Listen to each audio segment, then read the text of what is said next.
À mesure que l'histoire progresse, les survivants se déplacent d'un endroit à l'autre. Alors que cette exposition à de nouveaux environnements continue, les personnages commencent à rencontrer de plus en plus d'épreuves et de tribulations en cours de route, ce qui déforme leur compréhension de ce qui est nécessaire pour survivre. Personne parmi l'ensemble des personnages de cette série ne comprend ce concept de survie à tout prix mieux que le protagoniste principal, Rick Grimes. Le plus fascinant dans le développement de Rick serait son occupation pré-apocalyptique en tant que shérif, car il est façonné par de nouvelles expériences. Cela a fait de lui un symbole qui représentait la justice et l'ordre. À bien des égards, Kirkman utilise le personnage de Rick pour montrer la corruption de cette justice et de cet ordre, et aussi pour explorer comment parfois la chose moralement juste à faire n'est pas toujours la plus efficace. Dans l'ensemble, la dévolution de l'humanité au sein de Rick montre à quel point la moralité n'est pas un concept transparent et parfois faire ce qui est nécessaire pour survivre prime sur faire ce qui est juste. Au début, Rick a commencé son voyage post-apocalyptique dans l'espoir de retrouver sa famille. Ce faisant, il découvrira bientôt que sa mort présumée dans le coma avant l'apocalypse a amené sa femme Laurie à coucher avec son meilleur ami Shane. Les tensions se sont accrues entre la famille de Rick, ce qui a fini par avoir un effet d'entraînement sur son rôle de leader au sein du groupe de survivants. Cette tension insurmontable a fini par tourmenter Rick au point où il a été forcé de tuer son allié autrefois le plus proche.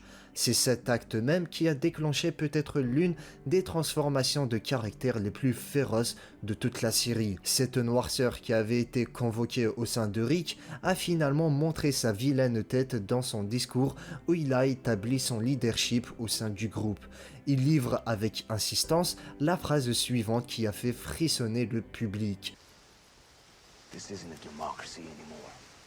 Cette scène était si emblématique qu'elle a donné naissance au fameux terme The Dictatorship, lorsqu'elle faisait référence au rôle de leader de Rick parmi les survivants. Alors que le parcours de Rick en tant que leader continue d'endurer les obstacles moraux et physiques qu'il rencontre, son véritable courage est mis à l'épreuve et il commence à apprendre de nouvelles leçons, non seulement sur lui-même, mais aussi sur la dynamique de groupe. Cela est largement attribué aux rencontres croissantes avec d'autres factions telles que la communauté Woodbury, dirigé par l'antagoniste froid et manipulateur, le gouverneur, qui est introduit dans l'arc présent de la série. C'est dans cet arc où les complications des Raiders eux-mêmes sont aggravées par le risque d'autres êtres humains dont l'humanité a été dégradée par les expériences qu'ils ont vécues.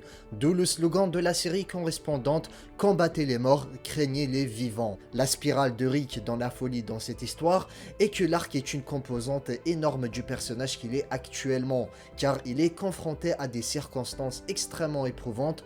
Par exemple, il a été forcé d'amputer la jambe de son compagnon survivant et éventuel mentor Herschel afin d'empêcher une morsure de se propager. Cela est encore plus évident dans l'épisode 4 de la saison 3 où Rick est obligé de porter le fardeau de la mort de sa femme Laurie. C'est une situation qui est encore plus compliquée par le fait que son fils Carl est dans l'obligation d'achever sa propre mère pour éviter qu'elle se transforme en Raider. Cette dévolution des traits humains qui s'est manifestée au sein de Rick se manifeste avec une intensité variable au fur et à mesure que la série progresse, et il est obligé de commettre de plus en plus d'actes moralement discutables afin de se sauver lui-même et le groupe de survivants. D'autres actes qui démontrent cette décadence de l'humanité seraient la rencontre de Rick avec le groupe hostile les Claimers, qui était une adaptation de la série télévisée des antagonistes de la bande dessinée les Marauders. Les Claimers ont tendu une embuscade à Rick, Michonne et à son fils Carl, une situation plutôt inquiétante qui a dégénéré en Carl coincé et presque violé. Être témoin de cela incite à l'animosité littérale chez Rick alors qu'il protège son fils en mordant la gorge du chef des Claimers et en massacrant le reste d'entre eux avec un couteau. Cette scène est particulièrement emblématique car c'est peut-être la représentation la plus crue du désespoir absolu chez Rick, ce qui compte tenu de la situation était justifiable dans une certaine mesure. Dans l'ensemble, cet acte de vengeance malveillant de Rick et les intentions non saines des Claimers eux-mêmes sont tous deux des indicateurs de la dévolution de l'humanité que Robert Kirkman vise à dépeindre dans The Walking Dead. Suite à la rencontre troublante avec les Claimers, Rick a été confronté à la faction cannibale connue sous le nom de Terminus. Alors que Rick se bat avec le groupe antagoniste, il les poursuit de manière menaçante pour s'assurer qu'ils sont morts même après avoir détruit leur enceinte. Cette poursuite aboutit finalement à un massacre aux mains de Rick et de ses alliés, où Rick massacre brutalement le chef de Terminus, Gareth, avec une machette alors qu'il demande grâce. Le cadre même du massacre étant une église était particulièrement ironique compte tenu de la nature insalubre de l'acte. C'était aussi le symbole de la dévolution globale de l'humanité et de l'abandon de la foi en l'apocalypse. Ceci est solidifié lorsque le personnage auparavant religieux Maggie rejette de façon honnête et froide l'église comme 4 murs et un toit pour défendre les actions de Rick. This is the Lord's house. No. It's just four walls and a roof. Dans l'ensemble, cette rencontre très sombre marque peut-être l'un des arcs d'histoire les plus sombres pour le développement du personnage de Rick affiché dans son manque de pitié et d'empathie. Il semble y avoir une sorte de schéma qui se produit au fur et à mesure que le récit progresse. Plus le personnage passe de temps dans le monde extérieur, moins il devient intact avec sa santé mentale, à tel point que cela commence même à affecter sa capacité à fonctionner même au sein d'un havre de paix. Did you know each other before, or We were didn't know each other before.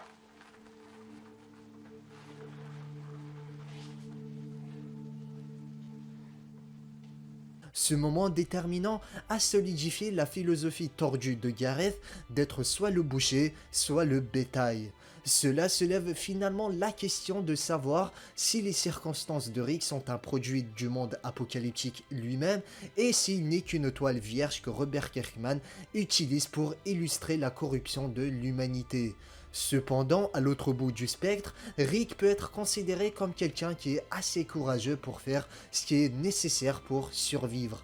Cependant, le public a une perspective quelque peu biaisée car la majorité de l'histoire est racontée au point de vue de Rick et par conséquent, ses actions ont un contexte qui inciterait à la justification.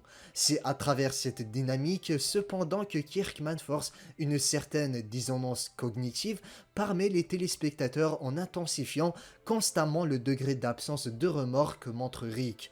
La véritable nature de cette dévolution de l'humanité au sein du personnage est évidente dans sa difficulté à s'intégrer au sein de la communauté civilisée Alexandria.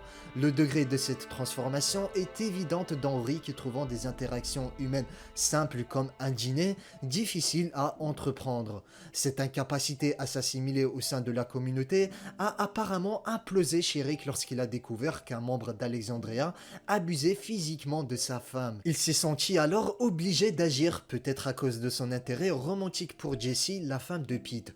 À cause de ce motif antérieur, les véritables intentions de Rick ici sont sans aucun doute discutables. Néanmoins, il a confronté Pete à ce sujet dans l'une des scènes de combat les plus emblématiques de la série à ce jour. Cela a été suivi d'une autre explosion verbale de Rick dans lequel il a réprimandé les membres d'Alexandria pour leur hésitation face aux menaces. La situation a dégénéré au point où Rick a pointé une arme sur eux. Ce discours a cimenté sa philosophie de « si vous ne vous battez pas, vous mourrez » et que cela signifie de vivre dans le monde réel. Une philosophie qui a dicté les actions de Rick depuis le début de sa transformation. Your way of doing things is done. Things don't get better because you want them to. Starting right now, we have to live in the real world. We have to control who lives here. Jusqu'à présent, The Walking Dead a illustré l'effet de la post-apocalypse sur la psychologie humaine en utilisant des transformations drastiques de personnages comme celle de Rick.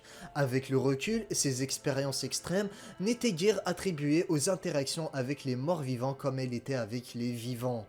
Cela prouve que le récit de Kirkman transcende un simple combat pour la survie et se concentre sur quelque chose de plus grand, le combat pour garder son humanité intacte.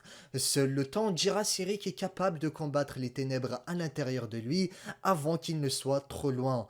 Et la guerre avec les impitoyables sauveurs dirigés par l'antagoniste rusé Negan en sera l'ultime indicateur. Rick fait face à une bataille difficile car la menace susmentionnée des sauveurs a apparemment éclipsé tout espoir de maintenir sa paix intérieure. Cela est évident dans les échanges intenses que Rick a eu jusqu'à présent avec leur chef Negan. Negan semble susciter une rage chez Rick comme jamais vu auparavant, et cela est souligné par le dialogue partagé entre les deux où Rick a fait preuve d'une rage haineuse et obstinée en promettant de tuer Negan, même dans des situations où ce dernier aurait pu éteindre Rick immédiatement. Après avoir massacré Abraham et Glenn, Negan a dépouillé Rick d'une grande partie de la puissance de l'homme, rendant la petite communauté Alexandria encore plus vulnérable qu'il ne l'était initialement. Et étant donné les circonstances de l'arc de la guerre totale, Rick peut en effet être forcé de revisiter la rage à l'intérieur de lui qui l'a aidé à surmonter les menaces des Claimers et le Terminus, et l'utiliser pour vaincre les sauveurs qui menacent de compromettre sa vision d'un monde plus grand avec les communautés fusionnées du royaume, la colline et Alexandria vivant ensemble en harmonie. Malgré la menace des sauveurs et le désespoir de sa situation pendant cet arc, un événement crucial a conduit Rick à aborder le conflit d'une manière plus humaine et rationnelle. Cet événement n'est d'autre que la mort de son fils Carl. Dans l'épisode 9 de la saison 8 et les événements qui l'ont précédé, Rick est capable de voir Carl abandonner la froideur qui était auparavant évidente en lui et d'être plus hospitalier envers les autres qui tentent de surmonter l'apocalypse. Son attitude auparavant pessimiste, qui remonte aussi loin que le conflit avec Woodbury, est évidente dans des actes tels que lorsqu'il a tiré et tué un adolescent de Woodbury qui se rendait, a été quelque peu remplacé pour s'adapter à des actes altruistes tels qu'il a sauvé un étranger d'une mort imminente aux mains d'une horde de rôdeurs et se faire mordre dans le processus qui a conduit à sa mort. Le deuil de Rick cette fois est totalement différent de ce qu'on a vu dans la saison 3 après la mort de sa femme. Ce n'est plus une question d'hallucination ou d'un traitement de psychologie extrême, car ça serait un retour à la case de départ, et c'est là où on voit toute la splendeur du développement de Rick. Il a su surmonter tous les obstacles qu'il a rencontrés, et que chaque obstacle a un impact différent sur la psychologie et philosophie du personnage. Après la mort de Carl, Rick est totalement perdu et corrompu à l'intérieur. Il ne sait plus quoi choisir entre suivre les paroles de Carl ou de rendre justice à Glenn et Abraham et de tenir la promesse qu'il avait faite, celle de tuer Negan. Le plus difficile à accepter pour Rick, c'est certainement le fardeau de la mort de Carl, qui est mort indirectement par sa faute. S'il avait choisi d'aider Siddiq à l'épisode 1 de la saison 8, Carl serait peut-être toujours en vie à l'heure actuelle. On peut remarquer aussi une certaine opposition dans le développement des deux personnages. Tandis que l'un retrouve petit à petit sa nature bonne de la première saison, Rick, lui, petit à petit, va devenir l'opposé de la première saison. Ce choix-là était le plus déterminant pour le développement du personnage et peut-être même de toute la série. En choisissant de tuer Negan, il rend la promesse qu'il avait faite à Carl, son propre fils. Il vivra avec ce fardeau pour toujours et construira un avenir non certain pour la génération suivante, un avenir sanglant. Alors qu'en choisissant d'épargner Negan, il choisit d'honorer la volonté de Carl et construire un avenir plus ou moins sain pour nos protagonistes de la génération suivante. C'est ce que Rick décide de choisir en lisant la lettre de Carl. Il a suivi les traces de son fils, de se débarrasser de cette rage en lui et de devenir petit à petit l'homme qu'il était avant. C'est ce que Carl souhaitait le plus. Un choix totalement cohérent avec toute la construction qu'il y avait autour de Carl. Rick Grimes est un personnage qu'on trouvera rarement un autre comme lui, un personnage avec une psychologie et philosophie incroyablement bien traitées. Il représentait l'équilibre du monde apocalyptique durant 9 saisons. C'est à travers lui qu'on voit l'impact du monde apocalyptique sur un être humain si pur et si bon.